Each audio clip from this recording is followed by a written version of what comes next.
Hi hello welcome to my ఇంటి రుచులు only vegetarian. ఈరోజు మామిడికాయతో ఒక టేస్టీ ఐస్ రెసిపీని ప్రిపేర్ చేసుకుందాం. ఒక్క మామిడికాయ ఉంటే చాలు టేస్టీగా ఈ ఐస్ని ప్రిపేర్ చేసేసుకోవచ్చు. తీయగా పుల్లగా చాలా టేస్టీగా ఉంటుంది. దీనిని కచ్చా మ్యాంగో ఐస్ క్రీమ్ అంటారు. ఈ ఐస్ క్రీమ్ చాలా సింపుల్గా ప్రిపేర్ చేసేసుకోవచ్చు. అలాగే తక్కువ ఇంగ్రీడియంట్స్తో చాలా టేస్టీగా ఈ ఐస్ని ప్రిపేర్ చేసుకోవచ్చు. ఈ వేసవిలో ఇలా ఐస్ని ప్రిపేర్ చేసుకుని మనం టేస్టీగా మధ్యాహ్నం ఆ టైంలో తింటే కనుక చాలా టేస్టీగా సూపర్గా ఎంజాయ్ చేయవచ్చు. ఈ వారం అంతా కూడా మామిడికాయ రెసిపీస్ అనుకున్నాం కదా, అందులో భాగంగా ఈ సెకండ్ రెసిపీ వచ్చి మనకు మామిడికాయ ఐస్. ఇక ఆలస్యం చేయకుండా వీడియోలోకి వెళ్ళిపోదాము. ముందుగా నేను ఒక మామిడికాయని తీసుకున్నాను. ఒక మామిడికాయకి మనకు ఒక 6 ఐసుల వరకు అవుతాయి. దాన్ని బట్టి మీరు మామిడికాయని తీసుకోవచ్చు. ఇప్పుడు ఈ మామిడికాయకి పైన ఉన్న తొక్కను తీసేసుకుని ఇలా చిన్న ముక్కలుగా కట్ చేసుకుని తీసుకోవాలి. ఇప్పుడు దీనిని ఒక మిక్సీ జార్లోకి వేసేసుకోవాలి. పుల్లగా ఉన్న మ్యాంగో తీసుకుంటే కనుక మనకు టేస్ట్ బాగుంటుంది. ఇప్పుడు ఇలా మామిడికాయ ముక్కలు ఒక మిక్సీ జార్లోకి వేసేసుకున్న తర్వాత ఇందులోకి ఒక 1/2 లీటర్ వరకు వాటర్ని వేసుకోవాలి.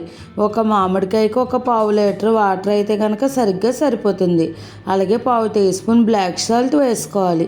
ఒకవేళ బ్లాక్ సాల్ట్ లేకపోతే కనుక నార్మల్ సాల్ట్ని ఒక చిటికెడు వరకు వేసుకుని దీనిని మెత్తగా గ్రైండ్ చేసుకోవాలి. చూసారు కదండి, ఇలా మామిడికాయ ముక్కల్ని ఇలా వెరీ ఫైన్ పేస్ట్ లాగా గ్రైండ్ చేసుకున్న తర్వాత ఇప్పుడు ఒక జల్లెడను తీసుకుని అందులోకి ఏదైనా ఒక క్లాత్ని పెట్టుకోవాలి. ఇలా పలుచుకున్న క్లాత్ని పెట్టుకుని ఈ మామిడికాయ రసాన్ని వేసేసుకోవాలి. ఇలా వేసుకోవడం వల్ల ఎక్కడైనా మనకు మామిడికాయ పలుకులు ఉంటే కనుక అవి రాకుండా చక్కగా స్మూత్ వాటర్ లాగా వస్తాయి. చూసారు కదండి, ఇప్పుడు ఇందులోని వాటర్ అంతా కూడా పిండేసుకోవాలి. ఇలా వాటర్ అంతా కూడా చక్కగా పిండేసుకున్న తర్వాత మనకి ఈ విధంగా పిప్ అన్నది వస్తుంది. ఇప్పుడు ఇలా వచ్చిన ఈ పిప్పిని మనం పక్కకు తీసేసుకోవాలి. ఇప్పుడు ఈ వాటర్ మనకు ఎంత వచ్చాయన్నది మనం కొలుచుకుని తీసుకోవాలి. దాన్ని బట్టి పంచదారను వేసుకోవడానికి నాకైతే ఒక 1.5 కప్పు వరకు ఈ వాటర్ అన్నది వచ్చింది. ఇప్పుడు దీనికి తగినట్టుగా పంచదారను వేసుకుందాము. ఇప్పుడు స్టవ్ పై కడాయి పెట్టుకుని అందులోకి ఒక 1/2 కప్పు వరకు పంచదార వేసుకోవాలి. అలాగే 1 టీ స్పూన్ వరకు కార్న్ఫ్లోర్ని వేసుకోవాలి. తర్వాత ఇందులోకి మనం మామిడికాయ రసాన్ని వేసేసుకోవాలి. మనకు 1.5 కప్పు మామిడికాయ రసం వచ్చింది కదా, ఒక 1/2 కప్పు పంచదార, ఒక 1 టీ స్పూన్ కార్న్ఫ్లోర్ అయితే చక్కగా సరిపోతుంది. అంటే 1:3 రేషియోలో తీసుకుంటే సరిపోతుంది. ఇలా తీసుకుంటే మనకు స్వీట్నెస్ పులుపు అన్నది అన్నీ కూడా సమానంగా బ్యాలెన్స్గా ఉంటాయి.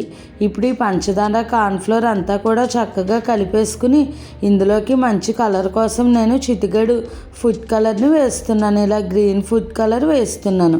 ఈ ఫుడ్ కలర్ అన్నది ఆప్షనల్, నచ్చితే వేసుకోవచ్చు లేదంటే లేదు. నేను వీడియో కోసమని కొంచెం కలర్ఫుల్గా కనిపించడం కోసం లైట్గా ఫుడ్ కలర్ వేసాను. ఇప్పుడు ఇది ఇలా కలుపుతూ ఉండగా మనకు కన్సిస్టెన్సీ అన్నది ఈ విధంగా దగ్గరికి వచ్చేస్తుంది. ఇప్పుడు ఈ మిశ్రమం అన్నది ఒక్క ఉడుకు రానిచ్చుకుంటే సరిపోతుంది. ఇలా ఉడుకుతున్నప్పుడు మనం స్టవ్ ఆపేసుకుని దీనిని పూర్తిగా చల్లారబెట్టేసుకోవాలి. ఇలా మనకు ఈ మామిడికాయ మిశ్రమం అన్నది పూర్తిగా చల్లారిన తర్వాత అప్పుడు మనం ఈ ఐస్ గ్లాసెస్లోకి వేసేసుకోవాలి. చూసారు కదండి, చక్కగా చల్లారిపోయింది. నేనైతే ఇలా ఐస్ క్రీమ్ మౌల్స్ ఉన్నాయని వీటిలో వేస్తున్నాను. నార్మల్ ప్లాస్టిక్ గ్లాసెస్లోనైనా లేదంటే నార్మల్ ఇంట్లో స్టీల్ గ్లాసెస్ ఉంటాయి కదా, వాటిలోనైనా కూడా వేసుకోవచ్చు.